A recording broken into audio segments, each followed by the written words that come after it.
Are they coming in? Oh, there. Well, we got three.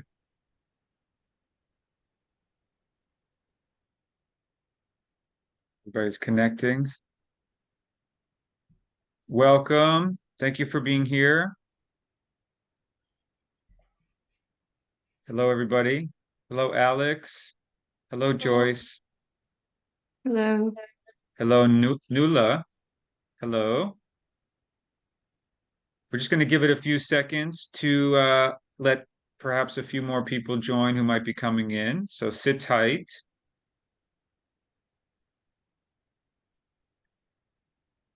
If you'd like to be on camera, that's fine. If you'd like to be off camera, that's fine.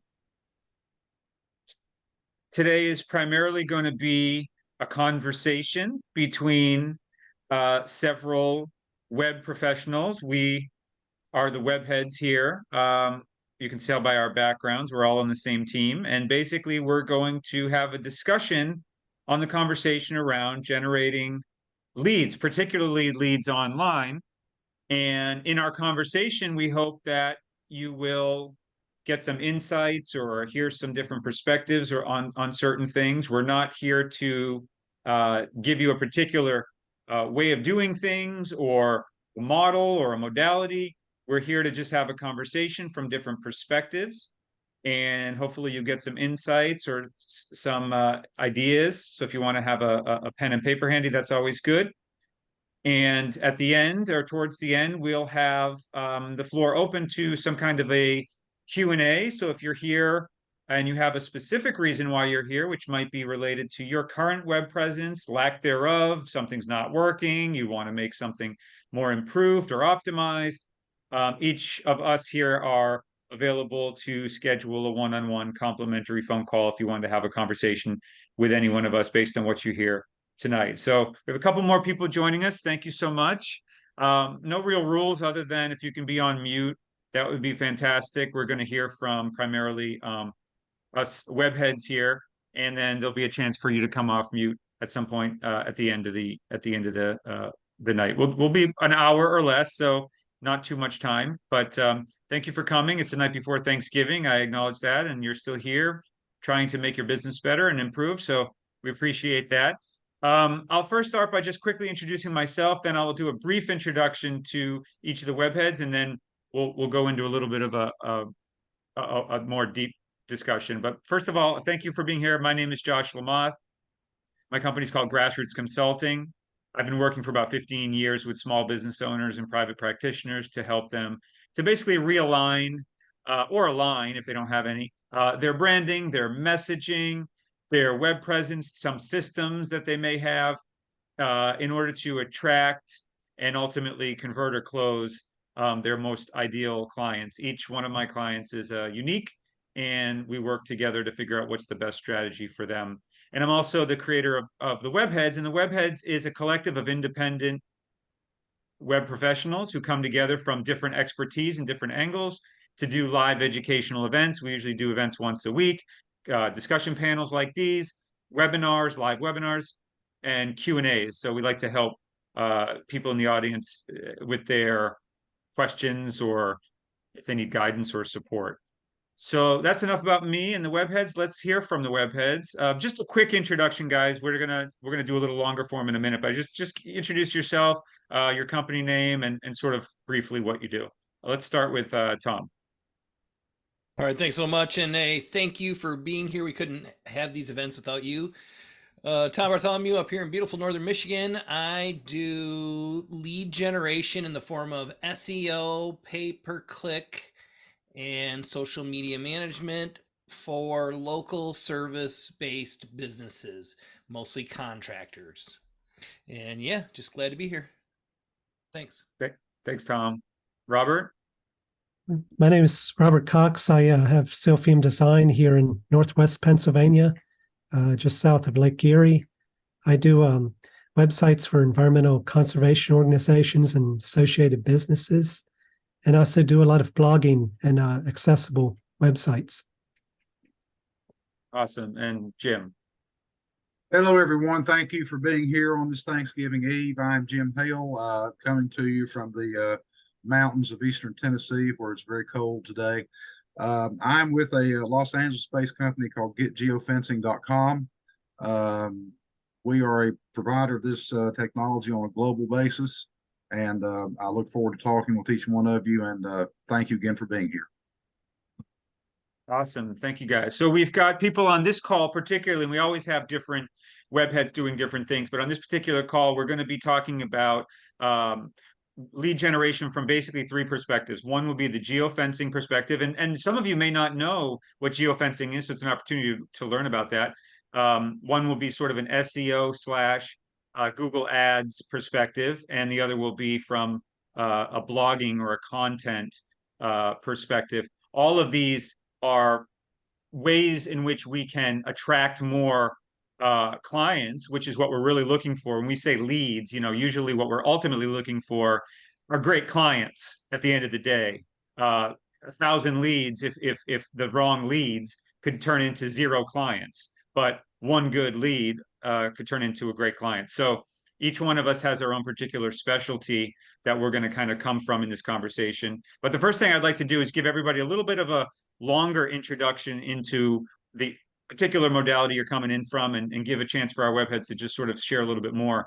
Let's start with Jim. Jim, why don't you share a little bit more about geofencing and kind of what it is and what you help your clients achieve and how you help them? Thank you, Joshua. Geofencing is a technology that is mainly used by larger corporations and politicians. And so I would like to see the technology brought down to more of the smaller companies. And what it does is it's basically a search engine. That's as simple terms as I can put it. But it only looks for one thing. And the one thing it looks for is GPS locator codes in our phones. And so once we identify these GPS locator codes at a location, we're able to attach to that phone, and then we can start sending marketing information to that phone. Some examples of how you would use it are mainly three. One is based on pure location. Let's say, for example, you are a bar or pub that has 100 craft beers on tap.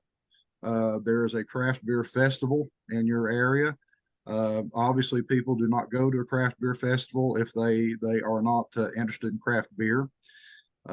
So you would want to geofence that festival and start running your ads to those people to come to your pub after the festival's over and enjoy your 100 craft beers on tap. Another way we use it is using either a CRM or a purchased mailing list. Let's say you are a company that's going to do a mailing to 5,000 households, and they'll receive the good, well done card about whatever they're talking about there. What we would do is we would take that mailing list, we would geofence every one of those 5,000 households so that there will be a digital overlay to the print piece that's going into the mailbox. That is a very tried and true and high return marketing strategy. The third way we use it is my digital platform of choice is a company called Simplify. They have huge amounts of data. They are the mega black hole of data. And so I can literally search for criteria to identify people. For example, if you're looking for households with, let's say you are someone that sells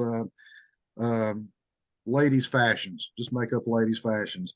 All right, you want to find households with ladies in them. You may want them to be of a certain income range. You may want them to be college educated. You may want them to have children. You may want them to have certain interests that we can look for, say, in fashion or social media or those sorts of things. I can use data to locate those households and then geofence the households to give you a direct digital connection inside that household. So one of the things I offer is to show people how it works rather than tell you how it works.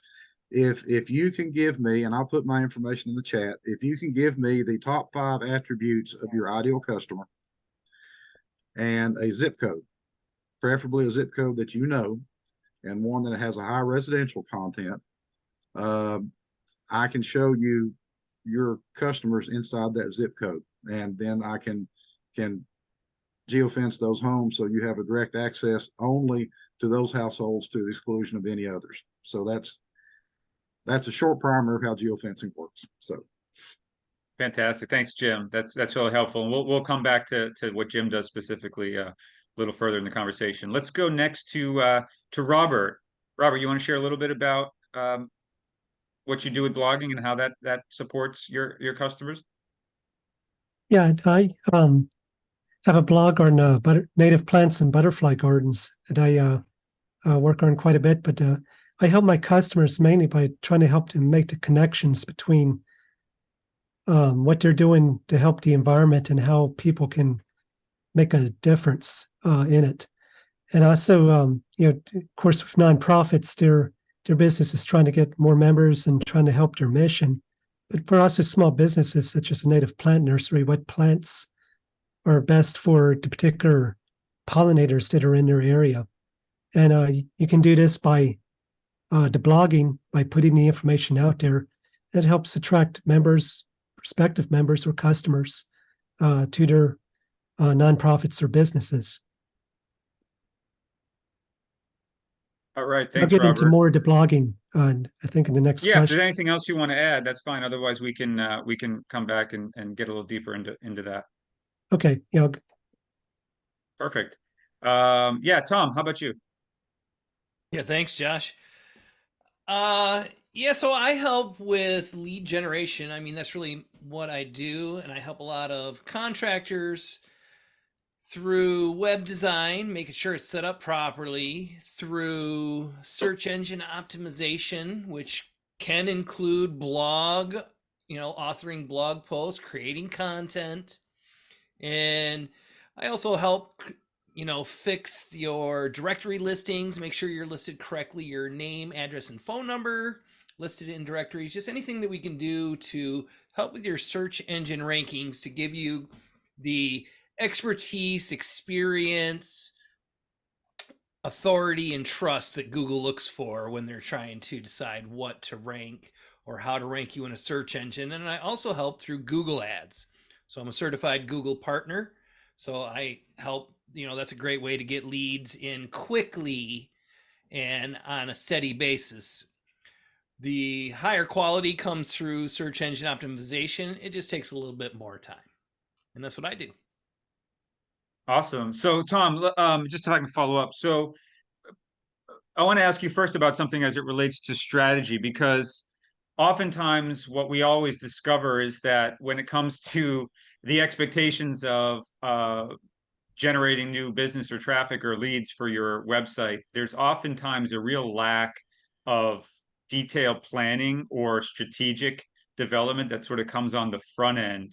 And people end up sort of trying different techniques to see what works rather than maybe take a step back and determine a really effective strategy and that they know or maybe have data to determine what that best strategy is. So when it comes to your business, Tom, what is it about strategic planning or even maybe sort of data analysis that plays a factor, like way before you even start doing any work?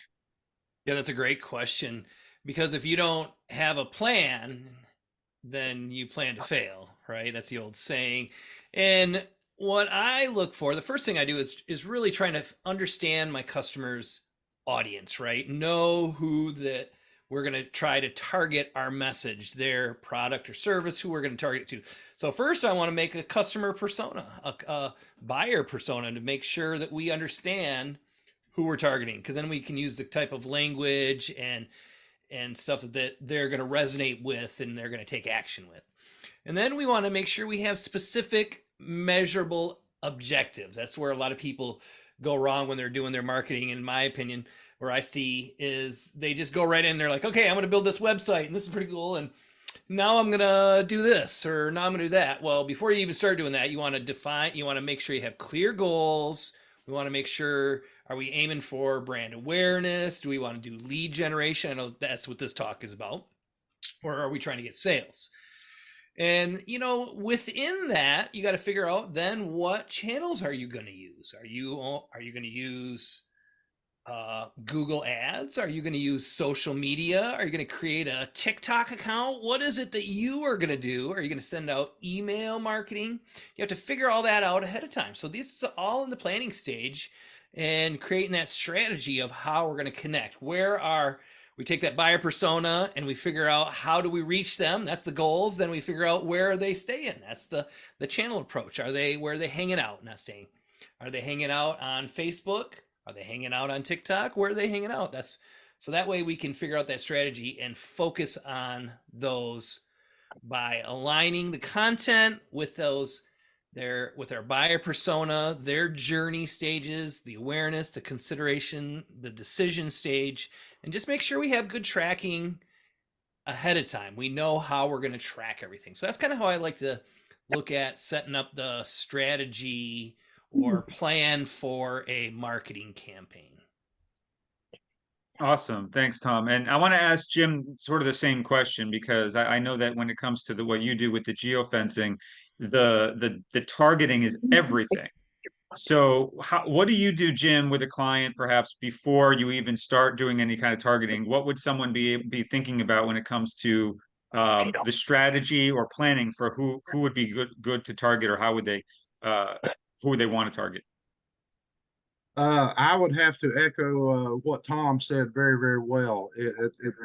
Knowing who your customer is, knowing your buyer's persona, is absolutely critical. I can't target undefined people, but it's the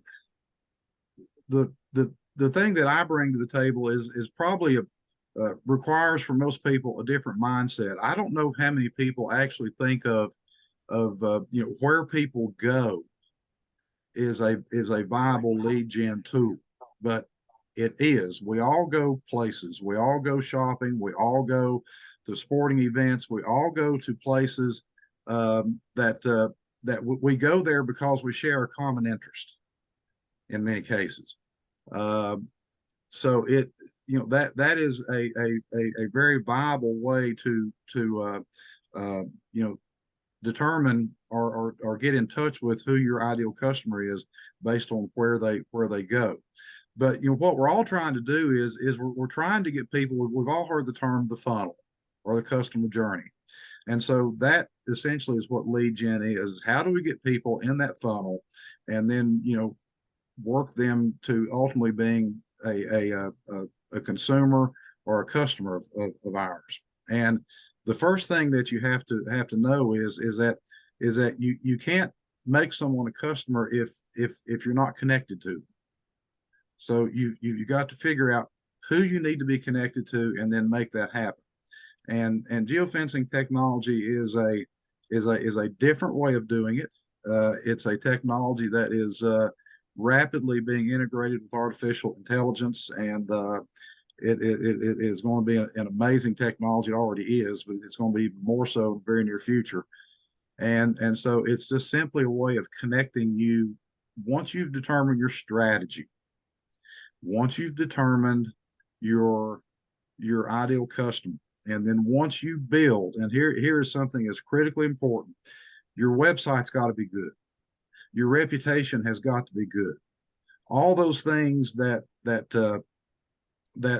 go hand in hand with making the foundation of your company one that is truly marketable. That all has to be in place. Because I can target people all day long, but if the company is no good, the website's no good, the reputation's no good, they don't show up in search, then I've done my job. I've made the connections, but the campaign's still going to fail. So all that the other experts in the web heads here are excellent in is essential to the success of what I do. So when lead gen starts, you've got to have those things in place, and people have got to be aware of you, top of the funnel, and then you've got to follow them down the funnel and get more specific and more targeted as you go. So that would be my 2 cents worth, Joshua.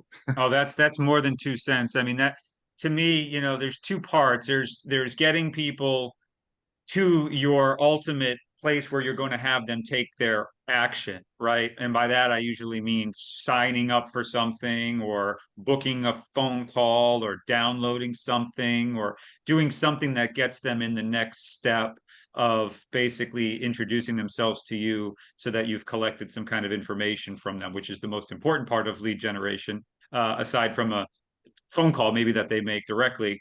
Usually it's going to be some kind of a form or a download or something like that. But then, so that's getting people there, right? Which is usually a landing page, could be your home page, it could be a specific page designed for a campaign. But then if you get somebody there and that is not clear or not easily understood, or there's a disconnect in the messaging between how they got there and what they're seeing when they get there, they can bounce. So these things are really important to go hand in hand. So I actually want to spend a little more time. I'm actually going to ask Tom next. How when you are running your campaigns, whether it's an ad campaign or driving traffic through any kind of organic SEO tactic, how important is it that once they pass through that to that landing page, how important is that? And what are some things on that landing page that you think are a must-have for, for successful, let's call it, conversion?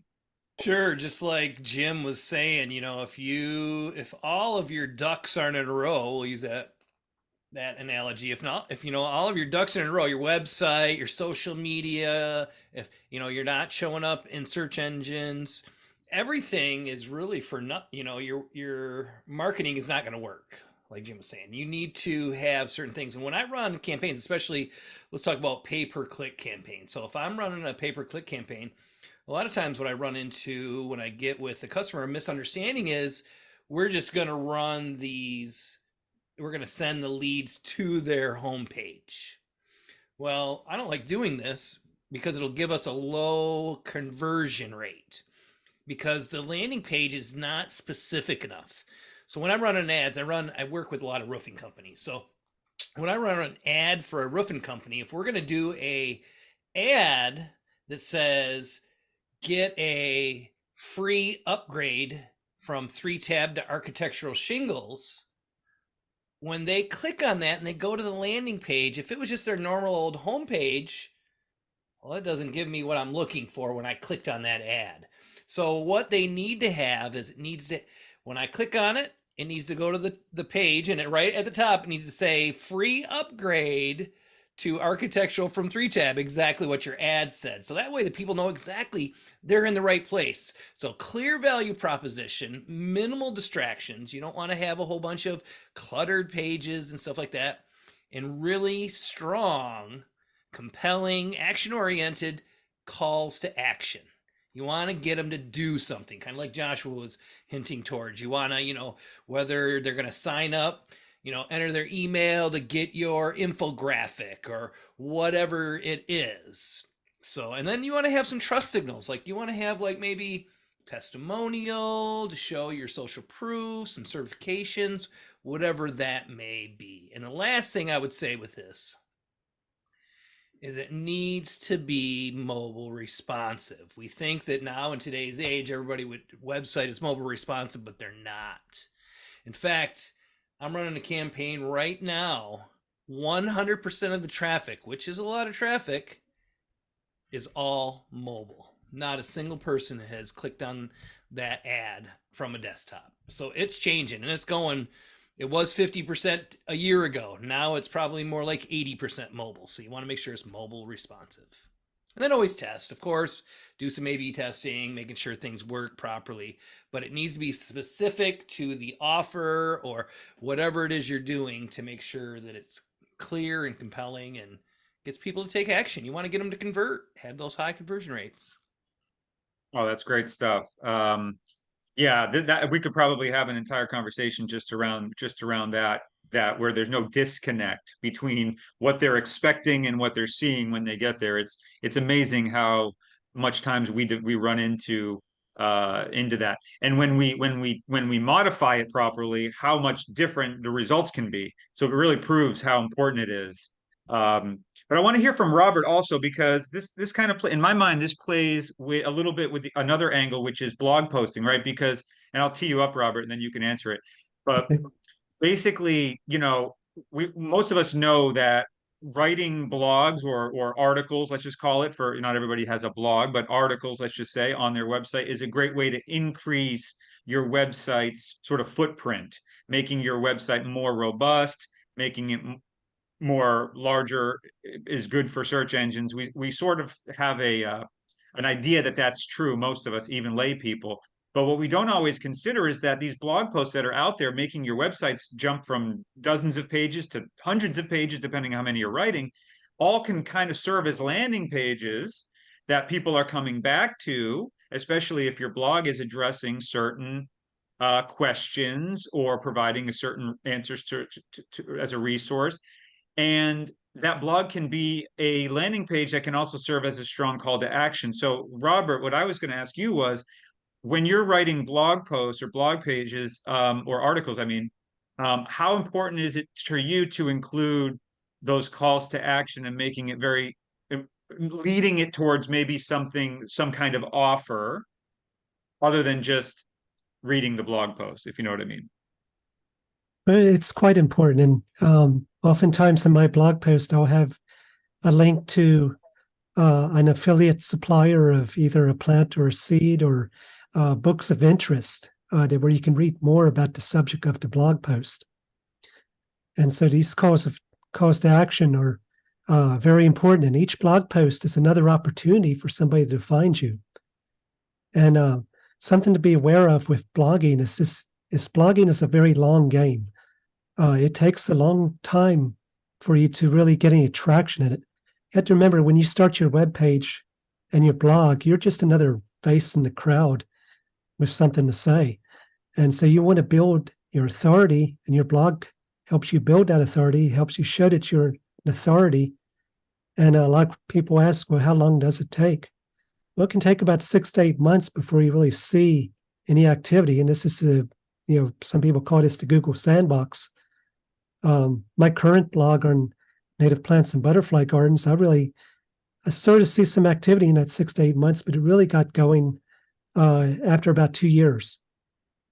And now, having been doing it 2 years, I've been pretty easily able to get posts at the top, either the top #1 post on Google, or at least the top page mostly. And so it can take a while, but once you get there, it's nice. I mean, you can get a lot of publicity there, but your blog is your opportunity to show that you're an authority in your field. And Tom was also talking about social media. You have to remember, different subjects do better in different social media types. I'll use my own blog as an example. I first tried Facebook because you think everybody's on Facebook and it's going to work on Facebook. Well, mine didn't work all that well. So I switched over to Pinterest. And if you think about it, my blog, I have a lot of pictures of flowers and plants and butterflies. And also the crowd in Pinterest is mostly a women-centric area. And they're usually the ones doing the gardening. And so when I switched over to Pinterest, I started getting a lot more interest in my social media post, same post as I had on Facebook, but a lot more interest in Pinterest than I did on Facebook and ever had on Facebook. So you want to gear your social media, as Tom was saying, to the subject of what you're doing. Yeah, I think there's a couple good points there, which is, what we said earlier.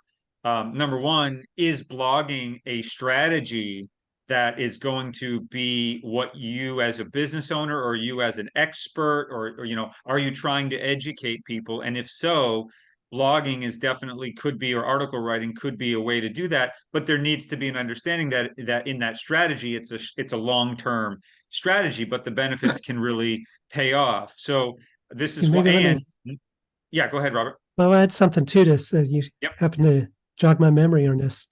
When you're just starting out, I see this mistake for a lot of bloggers, and I actually see some on YouTube talking about it. I don't know why they do it, but when you're first starting out, you want to start with small subjects and long tail keywords. It's best to start local, where you actually have a chance of ranking. Don't try to say your subject in the whole US or something, do it your subject in a particular city. And that would definitely help you in getting rankings. You don't want to attack the whole thing when you're just starting out. Now, once you get some authority and some reputation built up, then you can try to attack the higher level players. But you don't want to start, with a higher level blog when you're just, a small level website, or you won't really get anywhere. Perfect. Hope that Thank made you. sense. Yeah, that does make sense. And that probably applies for what Tom does with some of the localized sort of search stuff.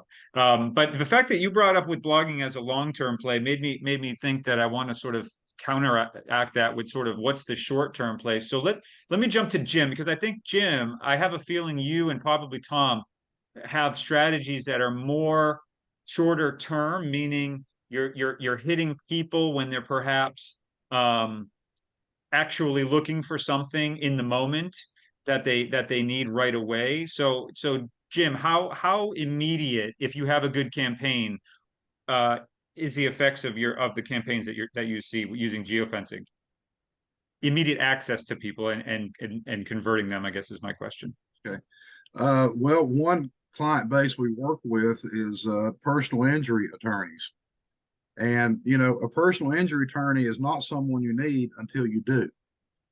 And so, that's not someone you're going to keep on staff all the time. But if you've been in an accident or whatever, then all of a sudden you need a personal injury attorney. Now, personal injury attorneys live and die on search. They live and die on, somebody jumping on Google and going personal injury attorney near me.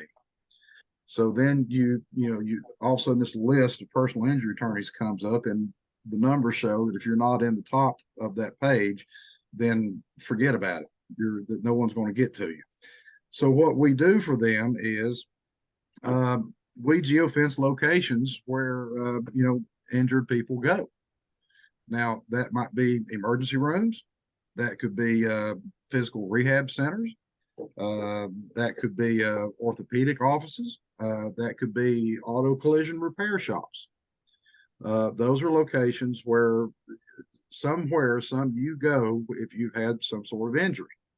And so what the goal is to get ahead of that search, so that people start seeing our attorneys' ads on their phones before they do that search. So instead of searching for personal injury attorney near me, they're searching for ABC personal injury law firm directly, rather than going to the search first.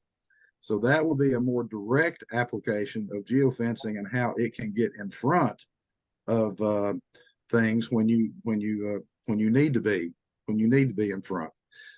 We also do, for example, Tom works a lot with roofers. Anywhere where there's been a natural disaster, a tornado or hurricane or whatever, people got to get their houses put back in place. They got to get a new roof.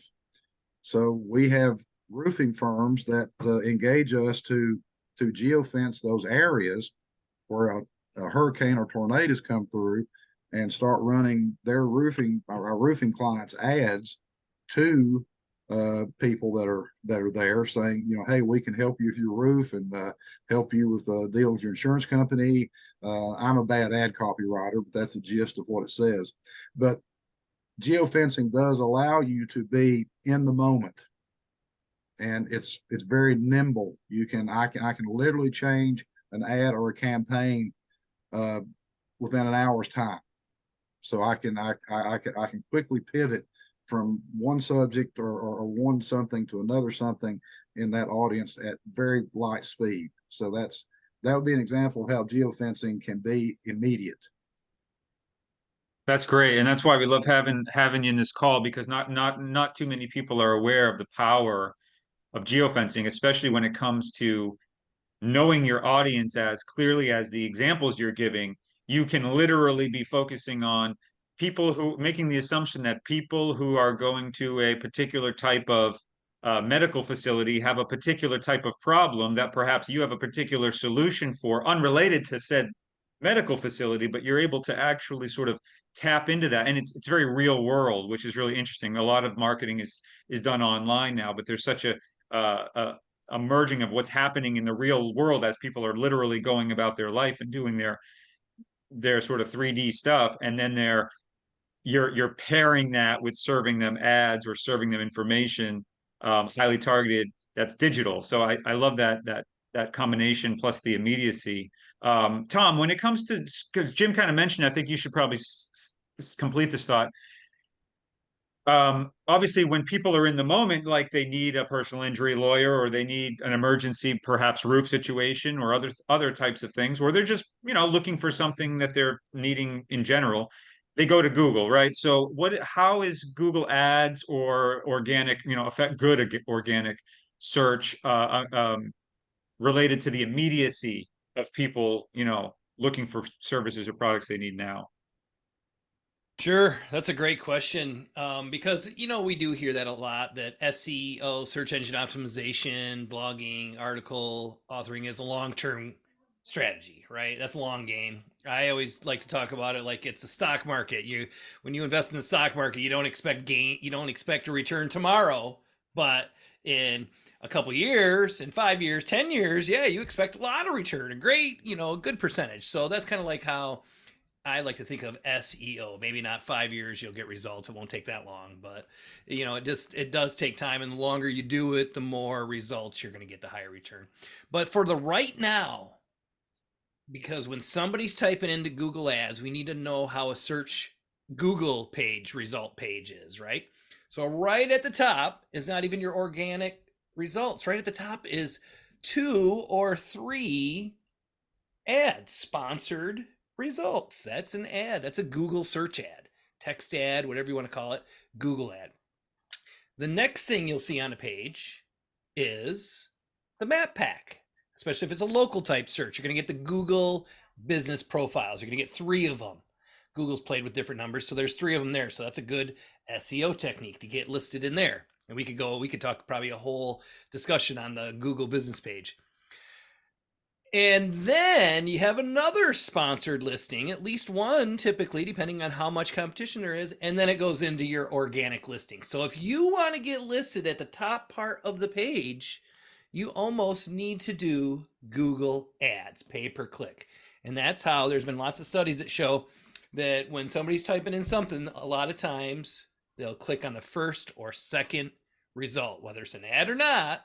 And the first 2 results are typically ads. So if you want results right now, that's where the Google search ads come into play. They just work great. They're right now, right when somebody's, hey, my roof is leaking, I need emergency roofer. Bam, it comes right up. If you have emergency roofer as one of your keywords, and you are spending enough on your ad spend on your budget, then you're going to show up right at the top of that list.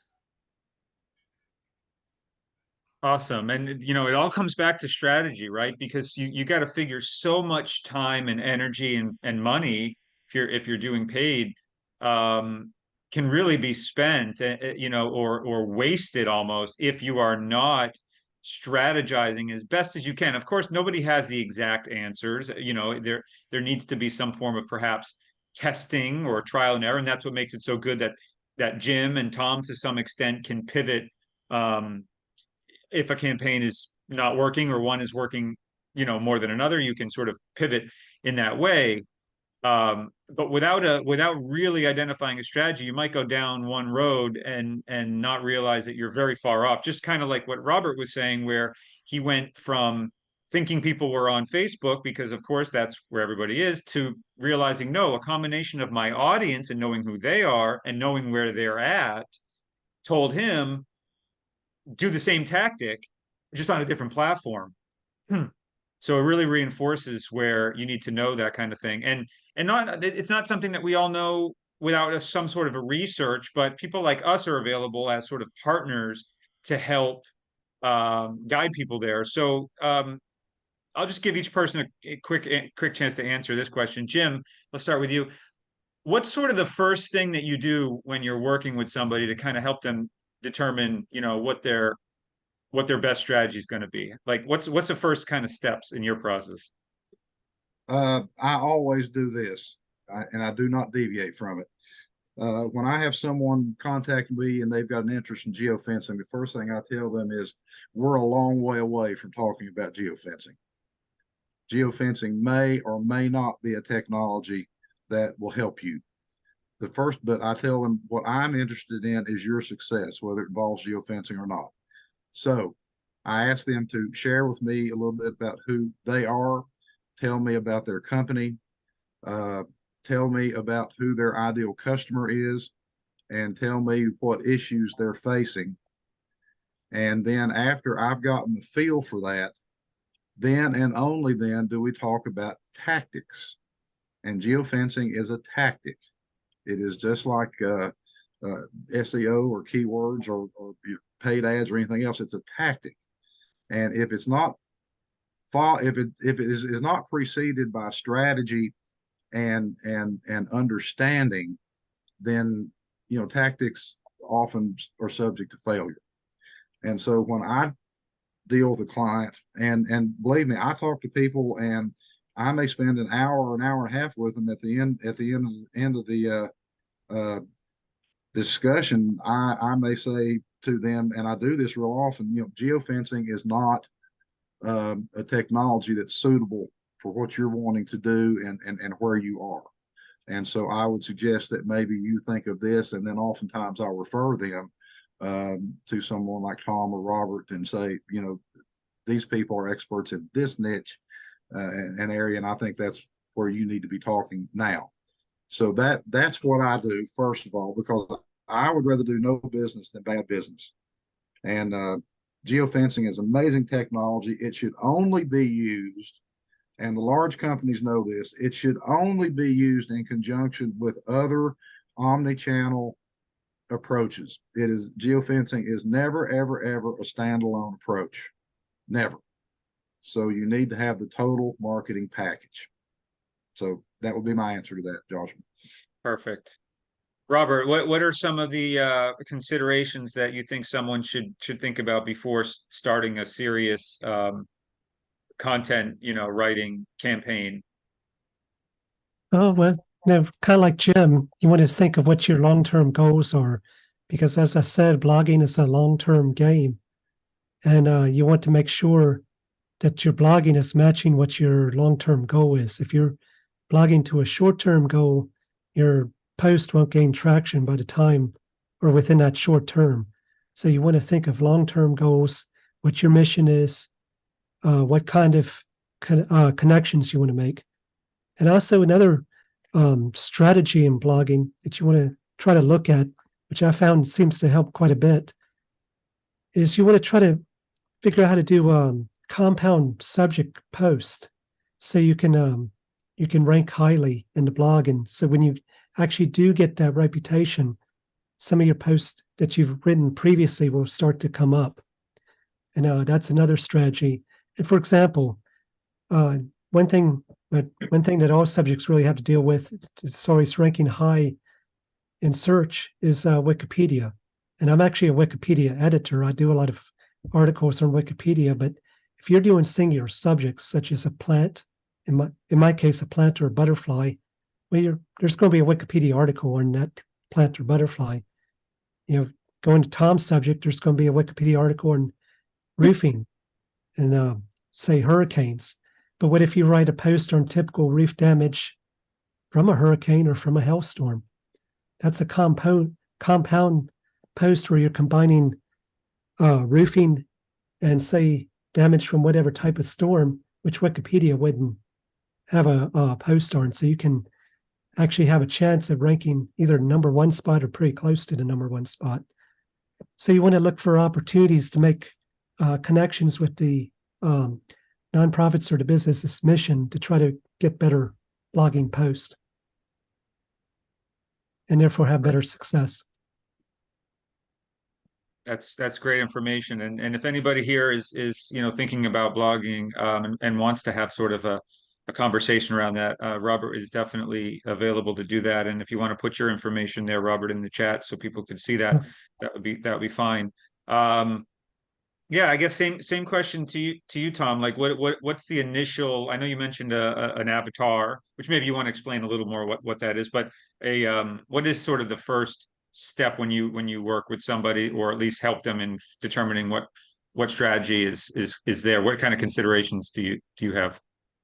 Sure. And this is a great question. And it goes to kind of what we started with about strategizing, right? We need to figure out what you want to accomplish, hit your goals, like Robert was saying, and we need to figure out how to get there. What do we need to do to achieve that? So if you have short-term goals, well, then we're going to have maybe a little bit bigger budget so we can afford the ad spend to get those quick wins, to get those, earlier, Google ads, pay-per-click type traffic or whatnot that we're trying to hit with those goals. But I also like to, when I first start, something I always do is we do the buyer persona. And what that is, we just figure out who is their ideal customer, right? For me, my ideal customer is roofing contractors. I used to be a roofer. I understand that industry. And now I'm becoming the expert at marketing for roofing contractors. So that's my customer persona. Now there's more to it than just saying a roofing contractor. Certain revenue that I want them to be able to, that they're generating before they're my customer. And there's some other factors into it. And then I like to find out what are they doing currently? What are they doing right now to generate leads? How much are they spending on marketing? And then once we can figure all that out, now we can decide if you've been spending zero on marketing, and I tell you, you have to spend $3,000 a month to reach your goals. Well, that's going to be a big jump.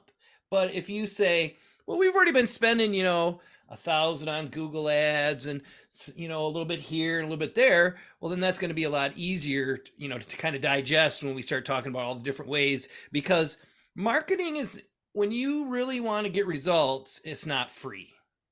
It's not free for me as a marketer. I have to pay just like everybody else. So it's something that I, right in the beginning, I like to just kind of get that out there and make sure it's clear and understood what type of budget we need, how we're going to achieve it, and through what channels. So it's just good to have that, what that customer's looking for and who they're trying to get it out to.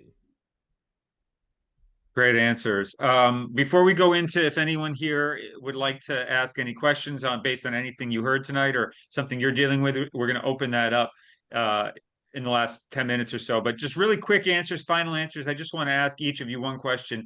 What is the most common, let's call it a misconception, that people have in your area? In other words, what are people's expectation versus what's the reality? Or, what do people just think one thing and it's completely, or something they don't know that they really should know? Let's start with Jim. I think probably the thing that most people are probably don't understand about what we do is how finely targeted we can be.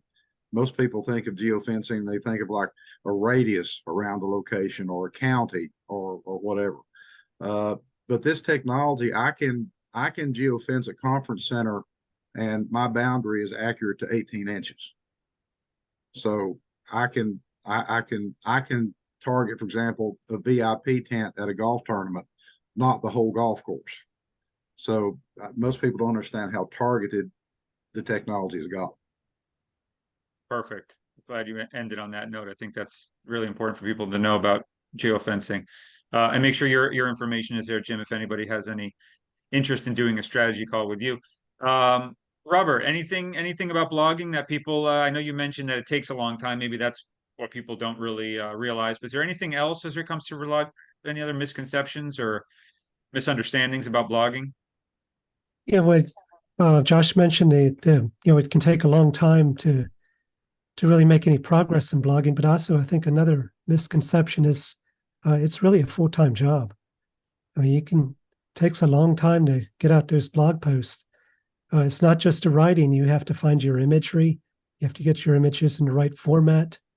You have to work with alt text. You have to do research on, and this is sort of Tom's area, the SEO or the analytics. You have to know what's trending in your subject so you can figure out what your subjects will be in your blog post. it can take a lot of time to work through Google Trends, looking for keywords and that kind of thing. So there's a lot of other things associated with just getting to the point of actually starting to put pen to paper on your blog post. So it does take a lot of time, but your results can be really nice when you put in the time. And you have to remember, you have to believe that you'll get there. It's tough when you're just starting out and you're not seeing much of anything happen. You just have to keep it consistent, keep putting out excellent blog posts, and just keep going. Thanks, Robert. And Tom, same thing for you. And what's the most common misconceptions about what you do that people should probably know better? Well, one of them Robert hit on is that SEO and digital marketing are long-term strategies. They're not quick fixes. It takes time. We've talked about that a couple times. So what probably the biggest misconception that I see when I'm working with people is that more traffic doesn't always mean better traffic, right? The clearer we are in the planning stages and the clearer we are on what our goals are, the better traffic that we can achieve. So focus traffic that is targeted and high quality is way better than let's just slap some stuff down and let's just try to get some leads in. I think that's definitely the biggest misconception, that quantity over quality is better. I think Absolutely. And even what we titled this event, about lead generation, because that's what the common, phraseology is. I need more leads. But if that doesn't come with the understanding that what you really want is a high quality next customer that's going to be a great customer for a long time and give you referrals and be everything a great customer is, you're going to end up with probably a lot of headaches, following up with a lot of people who aren't serious, maybe just having spam even happen as a result of because you're not dialed in and you're not quite hitting that right thing. So it's really important. So thank you guys all for sticking around. We really appreciate it. As I promised, we're going to leave a couple minutes here for anyone. Don't be shy. Hopefully you understand this is a totally open space. Thank you for listening. If you have anything that you're kind of working on, or maybe you have a general or specific, maybe not so specific, but general question, or something you heard tonight that you want us to iterate on, you could either raise your little digital hand there or raise your physical hand. If you're not able to come on camera. Yeah, Joyce, go right ahead. Okay, hi. So this is for Robert. Just quickly, would you say there's an optimum length of a blog, and also how often it is optimum to blog? Well, as far as number of blog posts, you won't really see much until you get to about 75 blog posts, and by that time you're usually maybe 6 months into it. And length of blog post, I used to think, well, as long as you covered the subject adequately, it maybe doesn't matter. But I am finding that the longer your blog post is, say at least more than 1,000 words, I'm now writing them up 2,000 to 3,000 words, and those 2,000 to 3,000 words ones are actually getting a lot more traction than my 1,000-word blog post. But you want at least about 1,000 words as a rule of thumb to have any chance at getting anywhere. And you want to, the main thing is to cover your subject very adequately. Because Google's looking for coverage of the subject, and if you can do that in 1,000 words, it's good. But if it takes much longer, do it longer, but don't fill with just words to get words. Make sure you're adding very quality and information in the post. Thank you. Great. Any other follow-up questions, Joyce, or was that helpful? No, that's good. Thank you. Okay. And I'll also say, yeah, that you're really trying to look at it like you're positioning yourself as an authority in your field, right? So within that field, there are already existing, let's just call it search traffic data, just for lack of a better word, that you can look at to see what are people actually looking at? What are they asking? What kinds of questions are they asking? What do they want to know? And that's where Robert's talking about 75 blog posts, you have to start considering all of these different angles that you can attach your subject matter from, using, like he said, these what was the word, Robert, when you have two subjects? Oh, I call them compound post. Compound topics, exactly, right? So that way you're really maximizing yourself as an expert in your field. And that's where the time frame comes in. It's you have to kind of jump over, think about how many articles were written, think about how many books are published, think about how many publications have similar information. But if you really have that volume going, you actually have a chance to start competing. Yeah, and I said, Joyce, one thing about the compound post is some of the posts you write starting out, they can be fairly small. But when you get really good at it, you start to see opportunities to link to those earlier posts. And that really helps. And us, so, when you're first starting out, you say, oh gosh, how can I get to 1,000 words? It's so hard. But then when you have all these smaller posts out there, I was talking about the compound post. In my case, I might bring together a post on a plant and a post on a species of butterfly. Butterflies are specific to plant species. But if I brought those posts together and talk about the interrelationship of that plant to the butterfly, well, now all of a sudden I have 2,000-word posts that I can bring together into a larger post, which will rank much better. And then I can link down to the smaller post, aren't it? Thank you, Robert. Does anybody else have a question? Feel free to raise your hand, physical, virtual, or if you're not on camera, you could come off mute and ask. No pressure, just want to make sure that we're available. I mean, our biggest thing is that we want to educate, of course, and give a taste of who we are and our approach, but we really appreciate everybody's uniqueness in their business. Everyone has a unique product, service, and therefore strategy and budget and all these factors. So having a conversation with us is really our only quote unquote call to action. So we can get to know you, so we can get to know what you're looking to do, and so we can point you in the right direction or give you some good advice. So Joyce, you have another question? Come on down. Okay, so with the geofencing, Jim, I don't quite understand this. So let's take that situation you said, like with golf. So you can target in on the VIP tent and you are sending an ad to those VIPs that are there. Yes. To give you just a primer, a little bit more about how geofencing works, as I said, it looks for GPS locators and phones, but we do it inside a boundary. And what that boundary really defines is the public, and word public, the public airspace above that location. So when you think about a location, think about a college football game on Saturday. Everyone's got their cell phone with them. If you could imagine the cell phone traffic coming out of that stadium, it would come up like a mushroom cloud and go out. That's how much data is just flowing up out of that football stadium from everybody's cell phones. So we would put a boundary around that football stadium. And everyone has 9 out of 10 people have GPS turned on their phones because everyone wants to do that search, Italian restaurant near me. Everyone wants to be able to do that.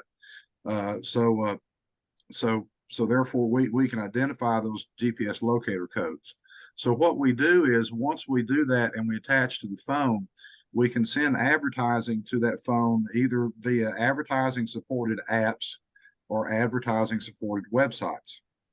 And so normally in a rotation, probably 4 to 5 ads a day would be served to someone. But it's simply a way of identifying and targeting people, and you're not spending money on if someone buys a billboard down a road, maybe 1% of the people that drive by that billboard may be interested in what's on there, but the other 99 are just going on. So what we do is we target in on specifically people of interest of a very defined group, and so that's how geofencing works. So if the person is not on that particular app or website, I mean, it's not going to as a text message, right? It's not going SMS. No, and the ad. we put our ads on any, we don't have to worry about where to place the ads because the person using the digital device is going to tell us. We can put our ads on any advertising supported app or website that a person goes on. So we all have apps on our phones that are probably advertising supported. If you're not paying a subscription for it, then it's advertising supported. That's the only way they're going to make money. So we just follow where the phone goes and put the ads on wherever the people go. So we don't have to identify a particular company to put the ads on or particular anything. We let the person that owns the phone tell us where to place the ads. Potential client would have to be looking at that app or that website in order to see your ad, right? Oh, sure, but we spend Yeah. how many hours a day on apps and websites on our phones? I mean, so Yeah. that's so like take a company like CNN. They have both the CNN app and a CNN website, and both of those are advertising supported. So if you go on to CNN for your news or Fox News or the Food Channel app, or I'm a golf nut, so I'm on golf websites and apps and stuff. So, the ads will go wherever I go. Perfect. Okay. I'm going to end Thank it you. there if we can, only because for interest of time. But thank you guys so much for your questions. I'm glad we had this discussion. Thanks, Joyce, for contributing. If you have any further questions, every one of us is happy to book usually we do about 30 minutes or so as a complimentary sort of a consultation or just spend that time to answer any questions you might have. Every one of us has put our information in the chat. So if there's someone you might want to talk to, make sure you grab the information. I'm going to post two more things in the chat real quick. One is an invitation to join us next week, I believe, is our next webinar. It's a little bit of a different format than this. There's a formal kind of a presentation with a screen share, but there'll be 3 new web heads talking on different subjects relating to web support. That will be Tuesday, November 28th at 5 p.m. Eastern. So feel free to click that link if you're interested in attending. And then we just have a brief survey. We put it out there. We appreciate you being with us. We want to make these events better. So if you don't mind giving any brief feedback, I'll just put a link to that as well, and you can click that link. But thank you all for coming so much. Happy Thanksgiving to everybody. Wishing Happy you all a Thanksgiving. safe and happy holiday. And if any one of us can help you in any way, we're here. Have a great evening. Thanks for coming out. Happy Thanksgiving. Happy Thank you. Thanksgiving.